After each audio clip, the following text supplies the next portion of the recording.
My own family laughed in my face because I opened a tiny bakery. They said I'd be begging for my job back within 6 months. 5 years later, those same people were standing outside my shop before sunrise, waiting in line with everyone else, hoping I'd have enough bread left. And that's when I finally understood. Nothing hurts people more than watching the person they underestimated become impossible to ignore. Before I tell you how my own family turned my biggest dream into their favorite joke, and how that joke eventually destroyed everything they thought they owned, take a second to like the video and subscribe if you enjoy real revenge stories where patience beats anger every single time. Now, here's exactly what happened. My name is Claire Anderson. I was 31 years old when I walked away from everything my family expected me to become. Looking back now, I don't think they ever saw me as my own person. I was simply the youngest Anderson, the extra pair of hands, the dependable daughter, the one who was supposed to fit neatly into a future that someone else had already planned. Our family owned Anderson Market, a grocery store that had been in town for almost 50 years. People loved telling stories about my grandfather opening it with nothing but determination and a pickup truck. My father repeated that story every Thanksgiving, every Christmas, every birthday. He treated it like scripture. Everything we have exists because of this business.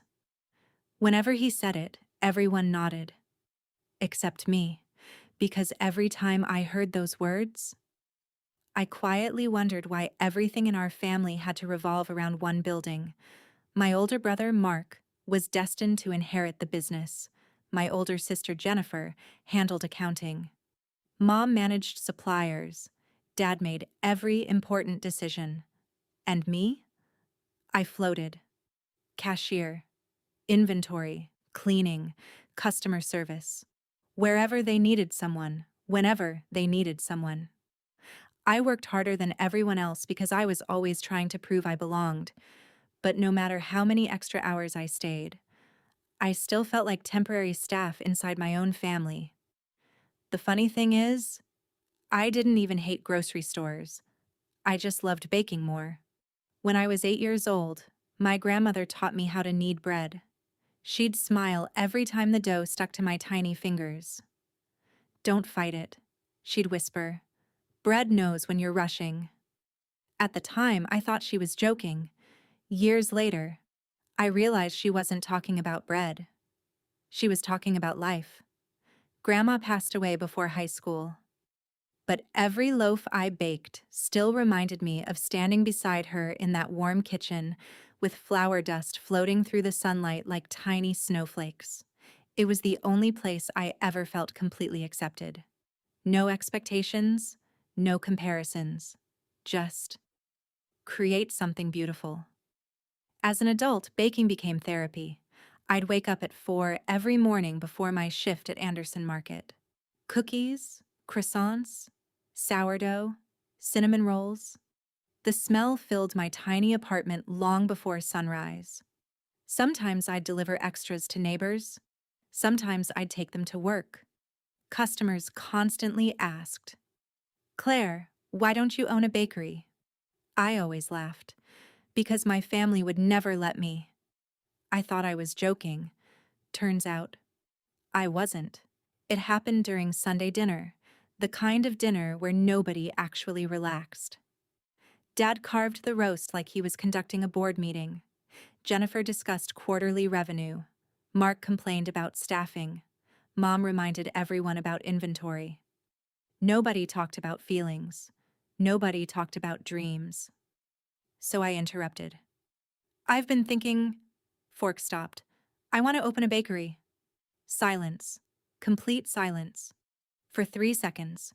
Then Mark laughed. Not a little chuckle. An actual laugh. "So, that's your big announcement?" Jennifer smirked. "A bakery?" Dad didn't even look at me. Instead, he cut another slice of meat. Finally, he sighed. "Claire." That single word somehow carried disappointment, exhaustion, and irritation all at once. "It's not a hobby." "I know." No. He looked directly into my eyes. I mean, owning a business isn't a hobby. I know that too. You've never managed one. I've worked here my whole life. Exactly. He leaned back. And you still don't understand what keeps one alive. I felt heat rising into my face. I've been saving money. Mom frowned. You've been saving? Yes. For years. Mark whistled dramatically. So this has been some secret plan? Jennifer crossed her arms. This is ridiculous. Dad folded his napkin. How much? I told him. It was enough for a small lease, second-hand equipment, 6 months of expenses. I'd sacrificed vacations, new clothes, dating, everything. His response? He laughed. Not loudly, quietly, which somehow hurt even more. You think that's enough? I've done the math. No. He shook his head. You've done fantasy. Nobody defended me. Nobody asked what I wanted to bake. Nobody asked why this mattered. They only explained why I'd fail. Mark leaned forward. You know what's going to happen? I stayed quiet. 6 months. He pointed at me. Maybe 8 if you're lucky. Mark?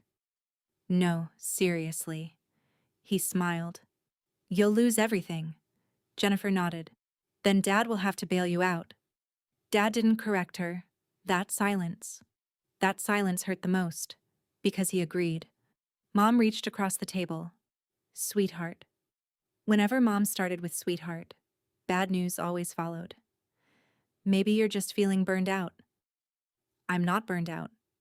You don't really want this. I do. You just think you do. I stared at her.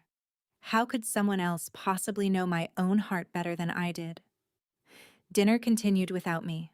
They moved on to supplier contracts, payroll, holiday promotions, as if my dream had been discussed, dismissed, and buried within 10 minutes. That night, I didn't sleep. I lay awake replaying every laugh, every expression, every sentence, especially one, fantasy. Dad called my dream fantasy. Around 3 in the morning, I walked into my kitchen. Mixed flour, water, salt, starter. I kneaded until sunrise. Not because I needed bread, because I needed to remind myself. I still knew who I was. 2 months later, I signed the lease anyway. It wasn't glamorous. The building had cracked tile floors, ancient plumbing, windows that leaked cold air. The oven looked older than me. The paint peeled from the ceiling. But when I unlocked the front door for the first time, I smiled so hard my cheeks hurt. Because for the first time in my life, something belonged to me. Not Anderson Market. Not my father. Not family expectations. Mine. I named it Morning Flower Bakery. The sign was simple. White letters, dark green background. Nothing fancy. I couldn't afford fancy. Opening day arrived on a rainy Tuesday. I barely slept. I checked the ovens every 10 minutes. I arranged pastries 3 different ways, then rearranged them again. At 6:30, nobody came. At 7, one customer. At 7:15, a retired teacher bought a cinnamon roll. By 8, 3 sales. I smiled anyway, because 3 strangers had chosen something I created. Then around 9:30, the front bell rang. I looked up. My family. All of them.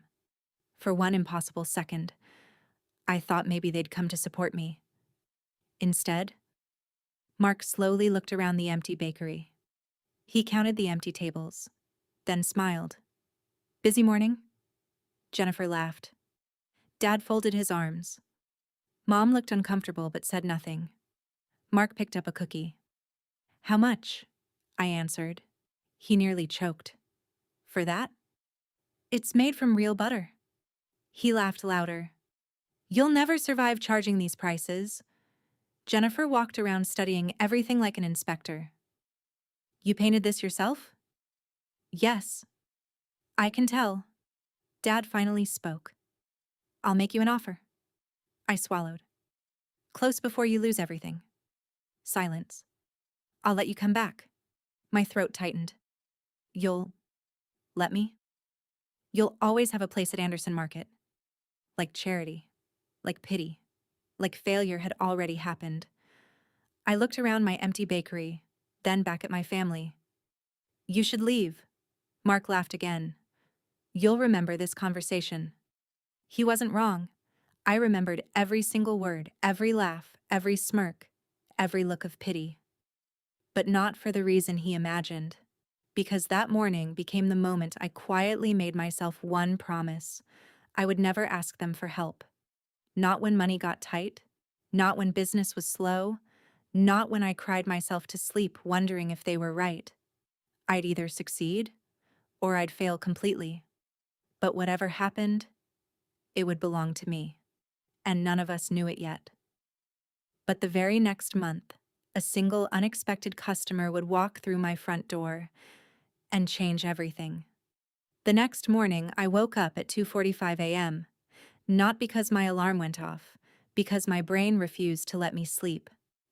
I stared at the cracked ceiling of my apartment for almost a minute, listening to the quiet hum of the refrigerator in the next room. Every few seconds, a car would pass outside, its tires hissing against damp pavement left over from yesterday's rain. I closed my eyes. All I could hear was my brother's laugh. Busy morning. I opened them again. There was no point trying to sleep. If I was going to fail, I wasn't going to fail because I stayed in bed. I got dressed, tied my hair back into the same messy bun I'd worn every morning for years, grabbed my keys, and drove through a town that still hadn't woken up. The streets belonged to delivery trucks, street sweepers, and people whose dreams required them to start long before sunrise. I guess I belonged with them now. The bakery smelled different in the middle of the night. Cool, quiet, waiting. I unlocked the front door, flicked on the lights, and for a brief second the place looked beautiful. The polished wood counter reflected the warm bulbs overhead. The empty display case waited to be filled. The mixers stood silently against the wall like loyal friends who hadn't abandoned me. I inhaled deeply. Flour, butter, vanilla, coffee beans. It still smelled like possibility. I whispered to myself, "Okay, Claire." Then I smiled. "Let's make something worth waking up for."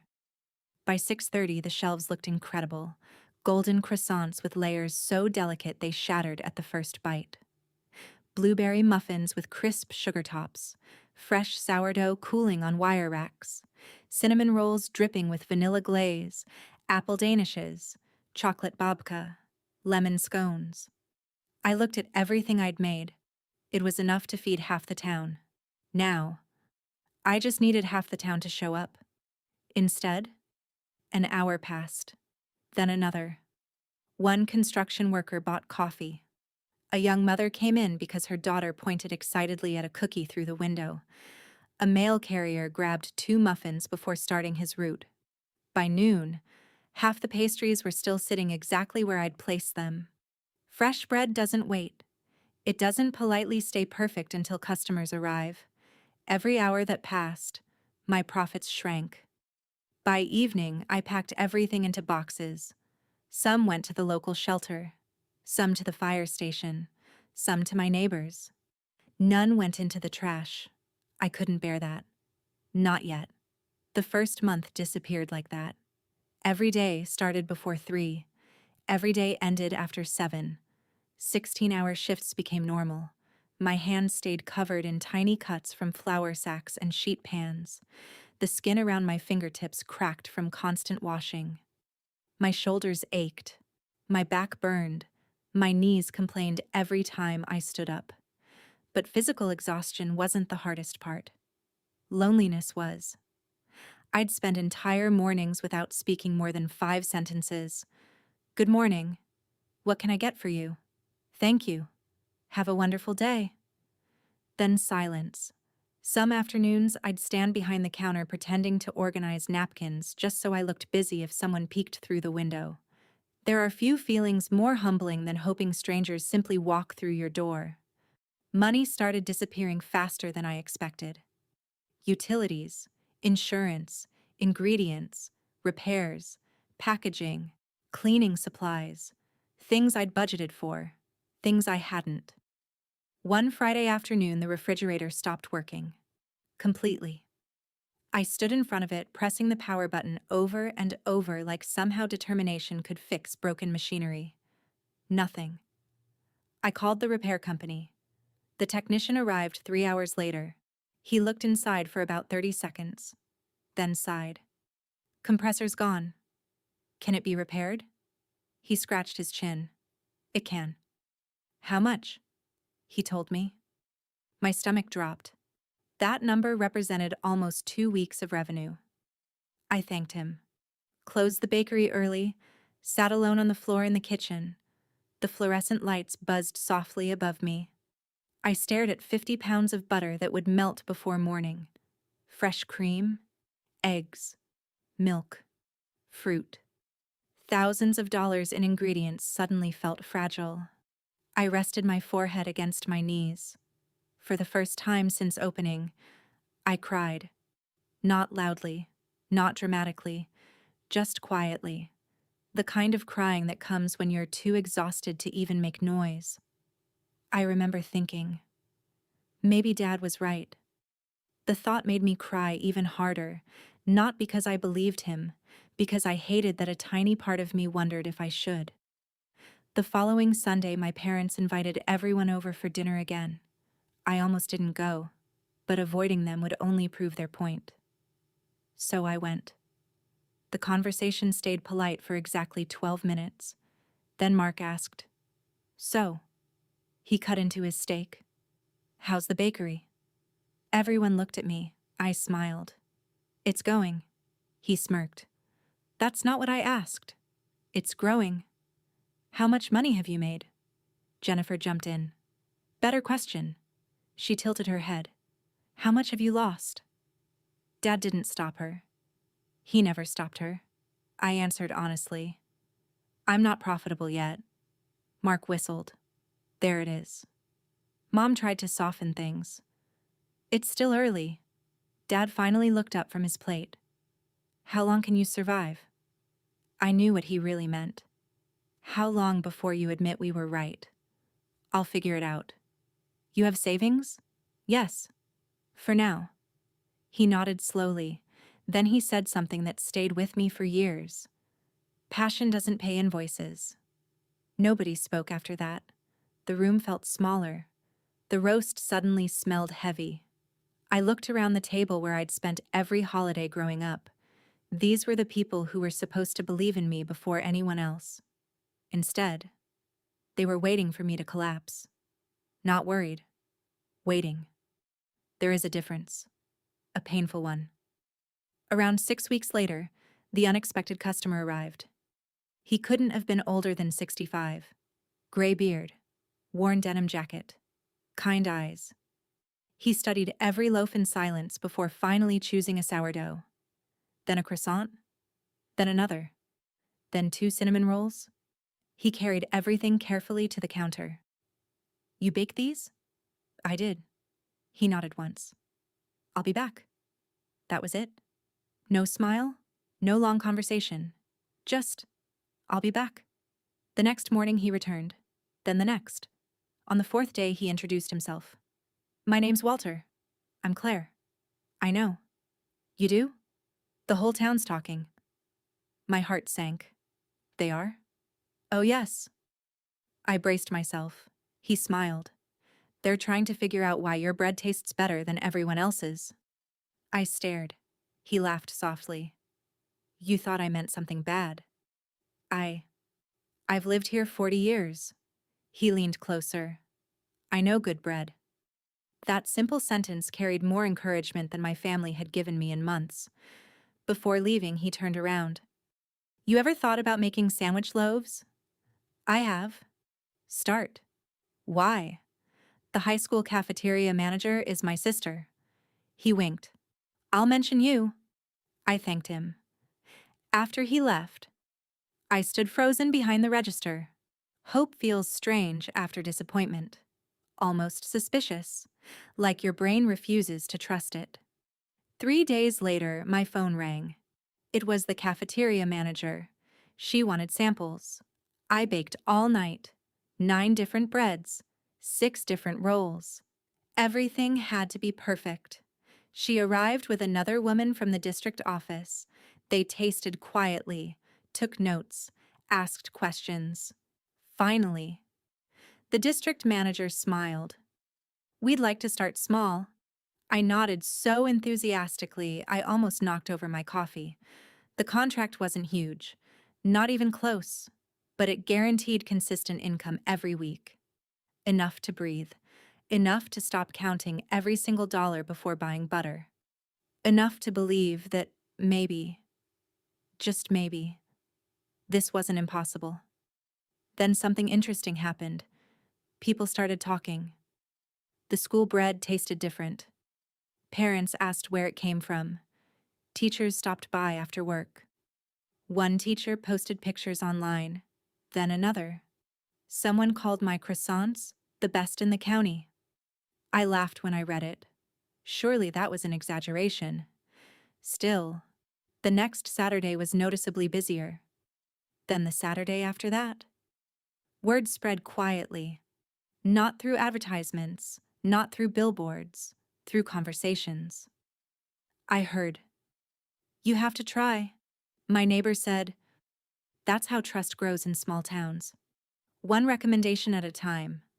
Unfortunately, success has a funny way of reaching people who ignored you before. About 3 months after opening, Jennifer stopped by unexpectedly. Alone, she walked slowly around the bakery. This time there were customers. Not packed, but steady. People chatted while drinking coffee. A young couple shared a cinnamon roll by the window. An elderly man read his newspaper with one of my blueberry muffins beside him. The room felt alive. Jennifer watched silently. Then she smiled.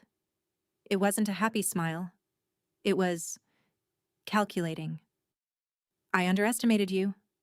Those 4 words should have felt wonderful. Instead, something about the way she said them made my stomach tighten.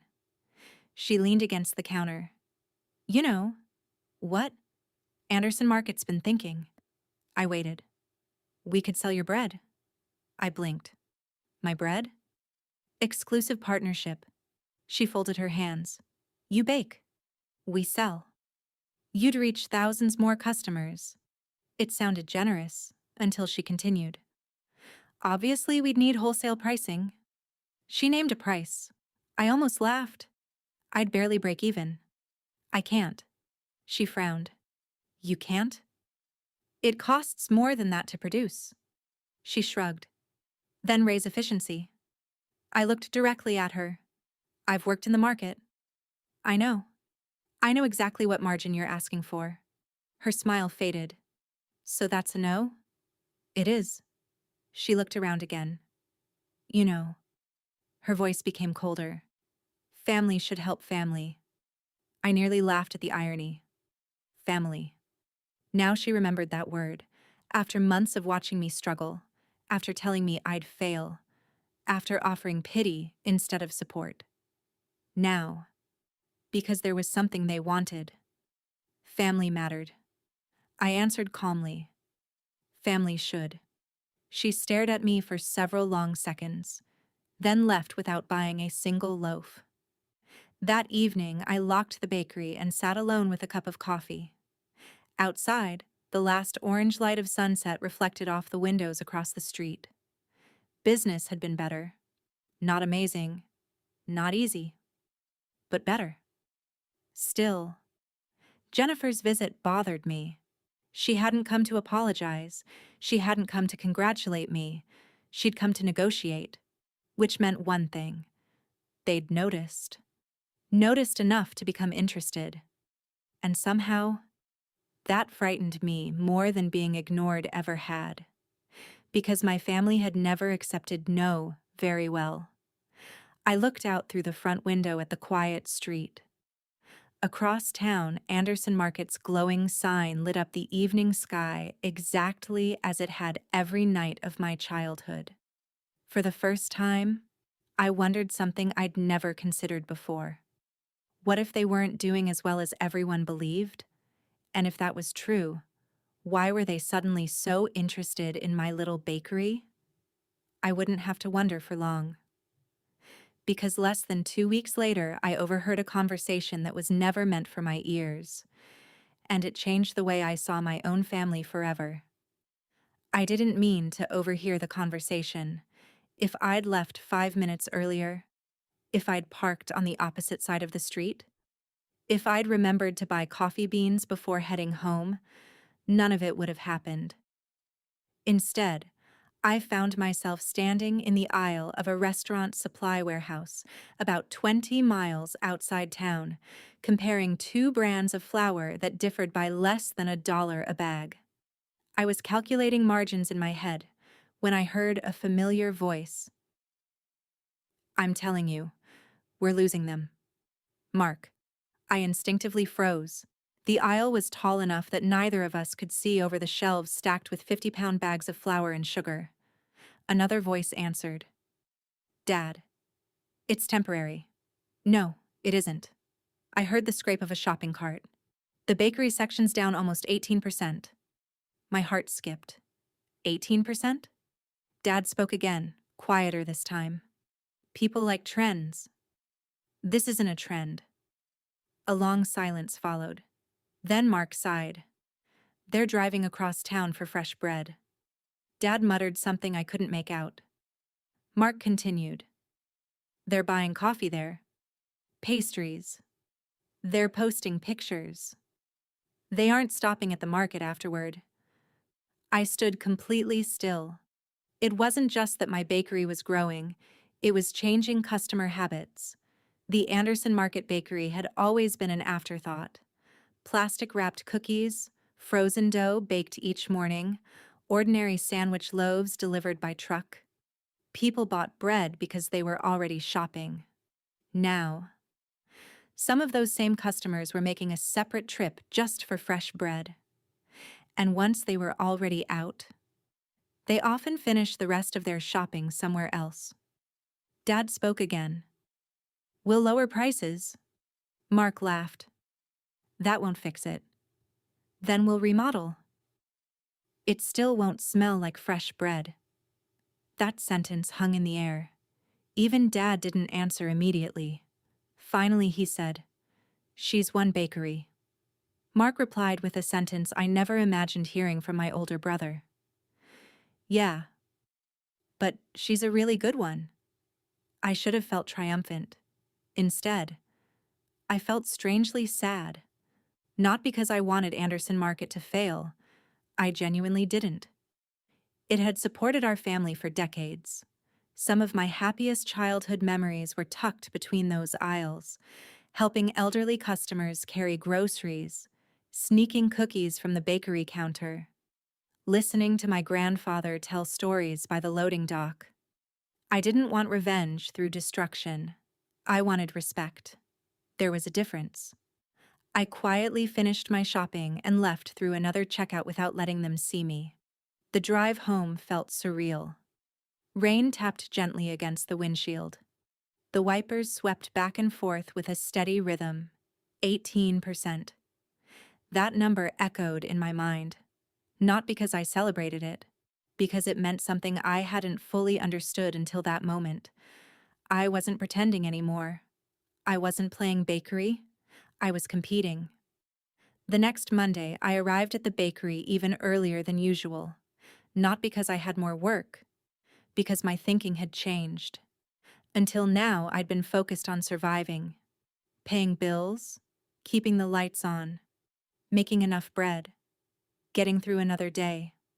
For the first time, I allowed myself to think about growing, not wildly, not recklessly, intentionally.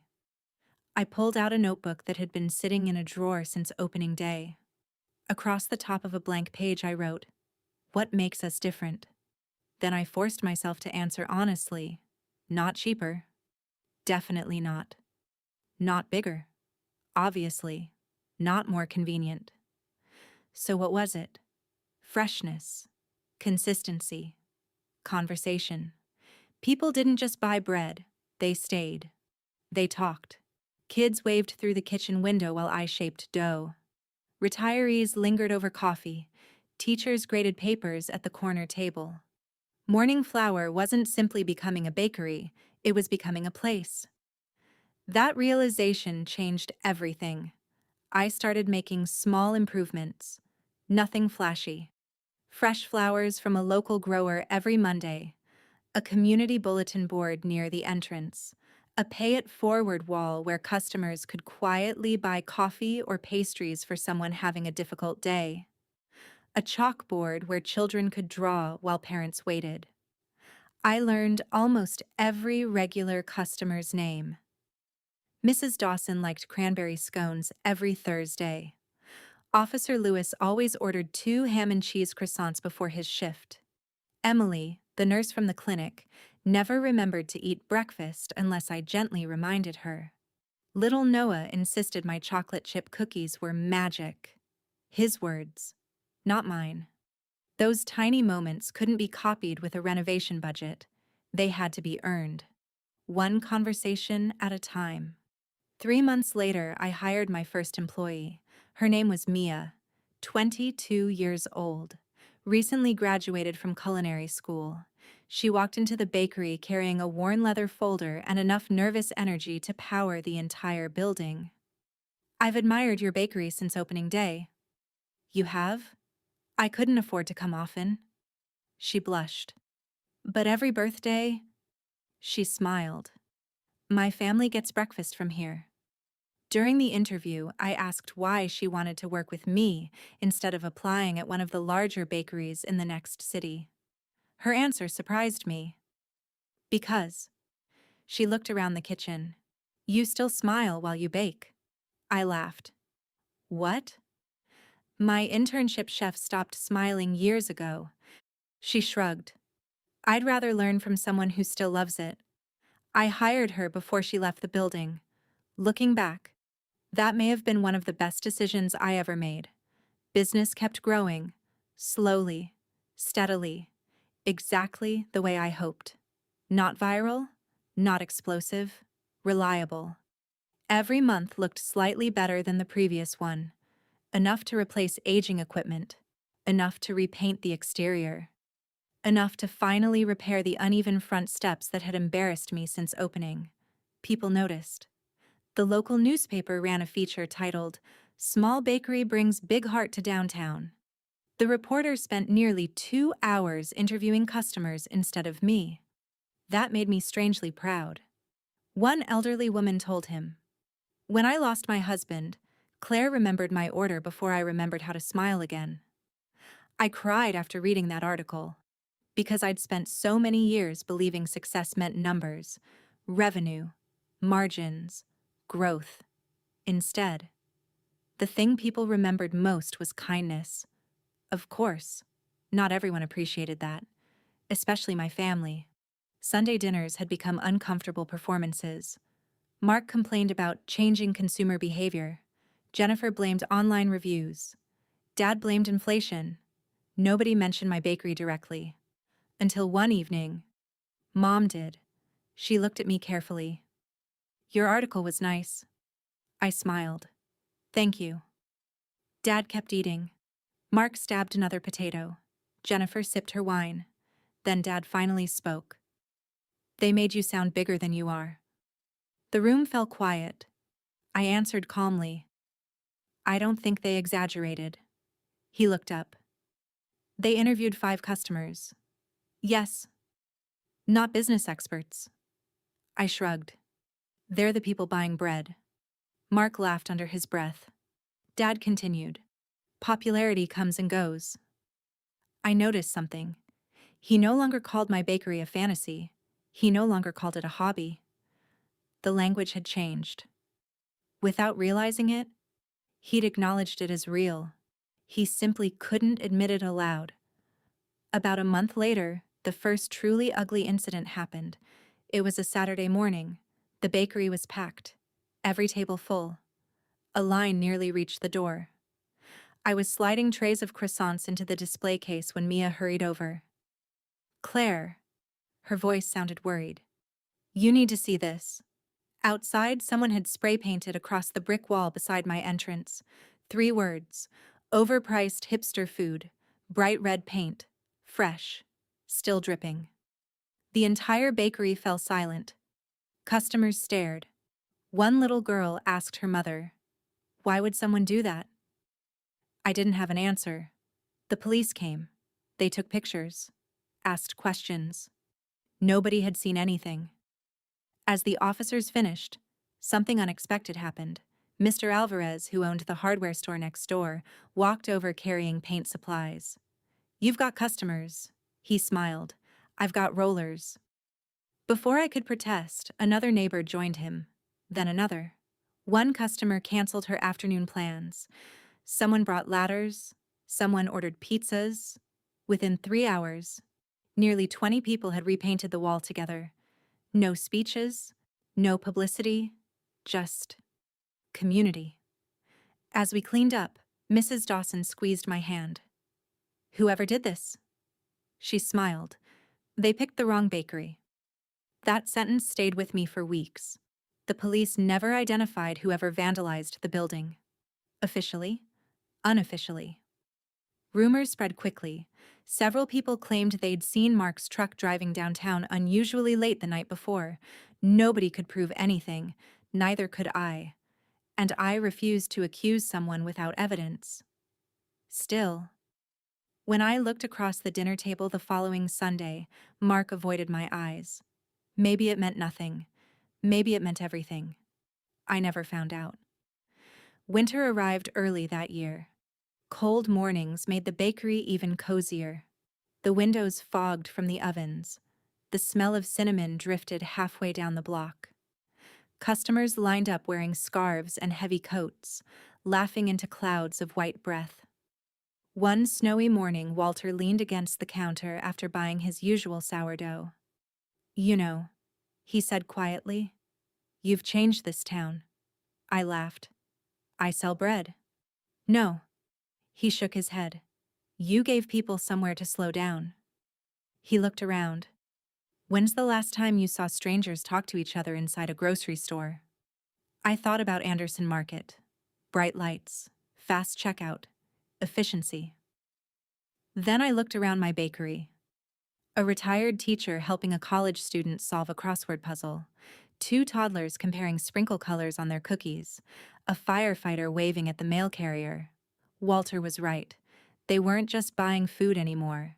They were borrowing peace. Around Christmas, I received an envelope without a return address. Inside was a handwritten note. No signature. Only one sentence. "Never let people who laughed at your beginning write the ending." I read it 3 times, then folded it carefully. To this day, I don't know who sent it. Walter? A customer? Someone I'd never even noticed? It didn't matter. I taped it inside the cabinet above my mixing station where only I could see it. Every morning before touching flour, I'd read that sentence. It became my quiet promise, not to beat my family, not to embarrass them, not to destroy them. Simply to keep going. Because every loaf I baked was another sentence in a story they never believed could exist. And although I didn't know it yet, the hardest test of my resolve was still ahead. Because just after New Year's, my father would walk through my bakery's front door alone. Not to apologize, not to congratulate me, but with an offer that would force me to choose between everything I'd built and the family that had once laughed while I built it. The first thing I noticed was that my father looked older. Not dramatically. Not the kind of change you see after 10 years. The kind you notice when someone has spent too many nights staring at the ceiling instead of sleeping. The deep lines around his mouth had become more pronounced. His shoulders, once impossibly straight, seemed to slope forward ever so slightly. Even the way he walked had changed. Slower, more deliberate, like every step required a little more thought than it used to. He came in just after lunch on a Tuesday. The morning rush had ended. Mia was in the back shaping baguettes.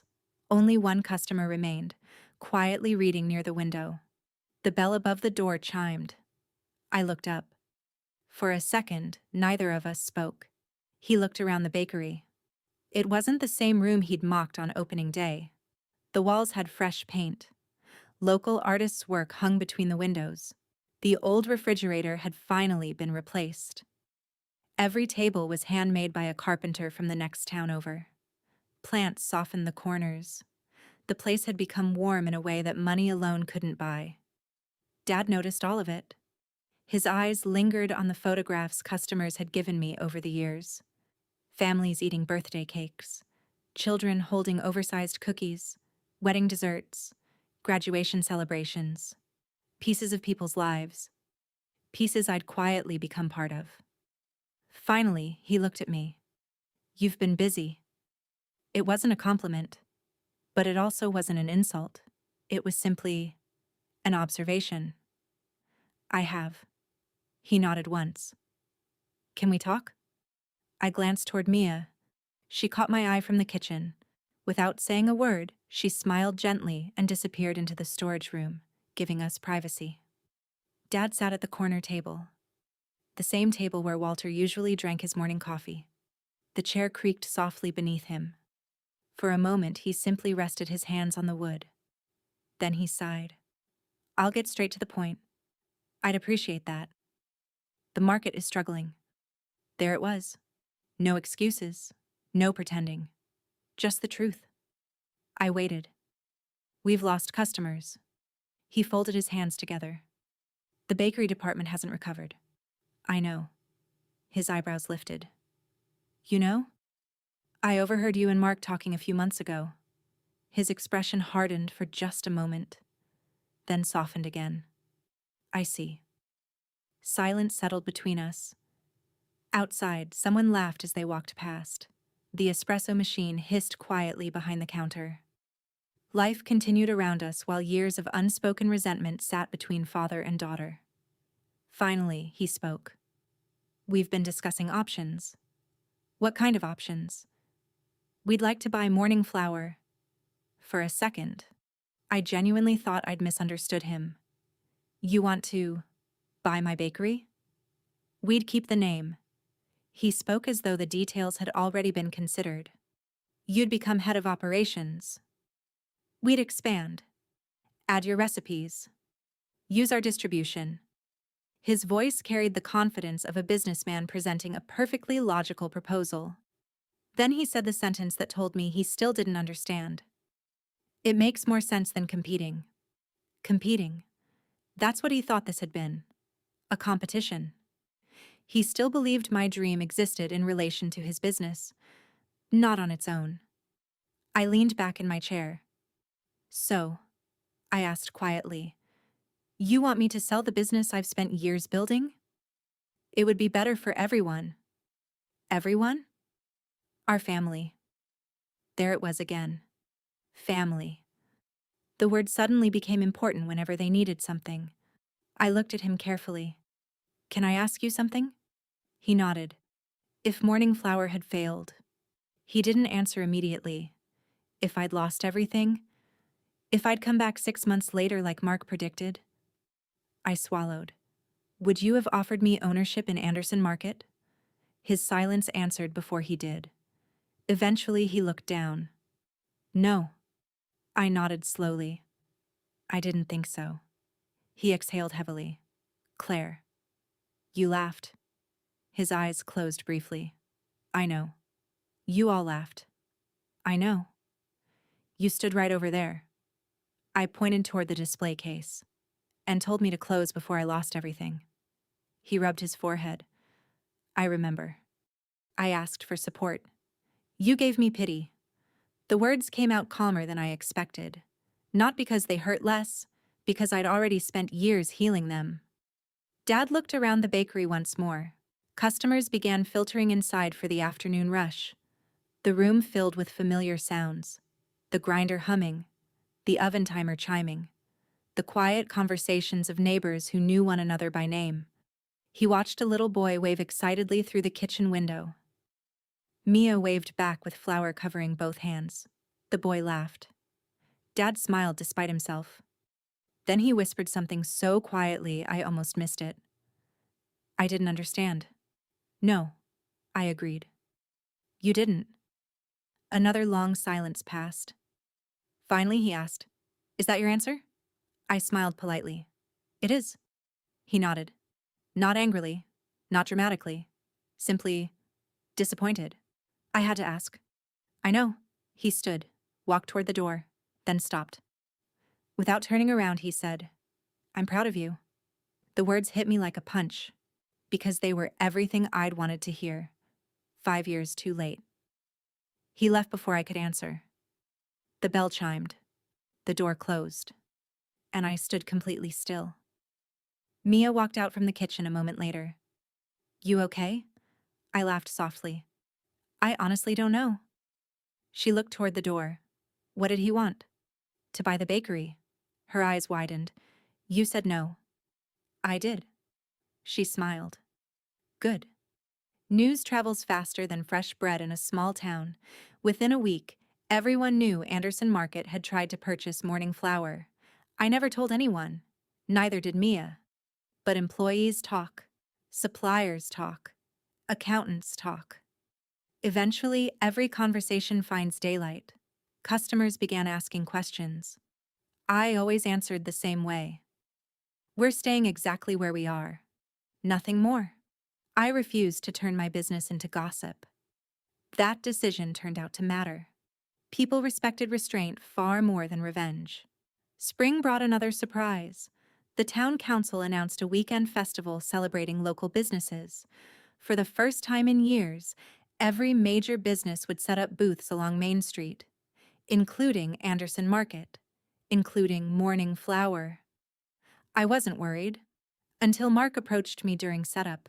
He smiled the same smile I'd grown up seeing whenever he thought he held all the cards. Big weekend. It should be fun. He looked around at my booth. You've done well. Thank you. He leaned closer. You know this won't last forever. I simply smiled. You've been saying that for years. His jaw tightened. You think you're better than us now? There it was. The accusation I'd been expecting. No, I answered honestly. I think I'm happier. That landed harder than any insult could have, because it was true. He laughed awkwardly. You're making bread. I'm making a life. He had no response. He walked away shaking his head. For the first time in my life, I realized something. Mark had never actually wanted to beat me. He'd simply needed me to stay beneath him. The moment I stopped fitting into that role, he didn't know who he was anymore. The festival became the busiest weekend in Morning Flour's history. Lines stretched halfway down the block. Children carried giant cookies almost bigger than their faces. Local musicians played outside. The smell of fresh pretzels drifted through the square. People smiled, talked, laughed. I barely stopped moving for 12 straight hours. Late that afternoon, Walter finally reached the front of the line. He grinned. I've been waiting 40 minutes. I'm so sorry. He laughed. No. He looked around at the crowd. I've been waiting 40 years to see this. He bought his usual sourdough, then quietly slipped something into the tip jar. After closing, I opened it. Inside was a folded note. Only 7 words. Success is quiet. Respect is even quieter. No signature. I smiled. I didn't need one. Summer arrived with another milestone. Morning Flour paid off its final startup loan. I stared at the confirmation email for almost 5 minutes before believing it. No more debt. No more borrowed future. Everything inside those 4 walls finally belonged completely to us. That evening, Mia insisted we celebrate. Not with champagne, not with expensive dinners. Instead, we stayed late making cinnamon rolls just because we could. The bakery smelled exactly like it had on opening day.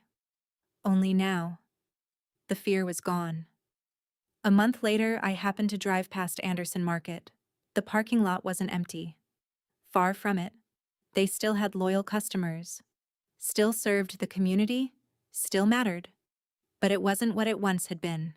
The giant banner advertising discounted bakery items fluttered in the wind. Inside, I noticed something through the front windows. A small brick oven. Fresh bread. They had changed. Not because they wanted to copy me, because they finally understood what customers had been asking for all along. Quality, care, connection. Oddly enough, that made me smile.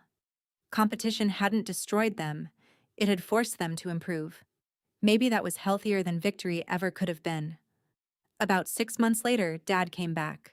Not with contracts, not with offers, just himself. He waited until closing, then handed me a small wooden box. I found this while cleaning the attic. Inside was my grandmother's old recipe notebook. The leather cover was cracked. Flour still clung between some of the pages.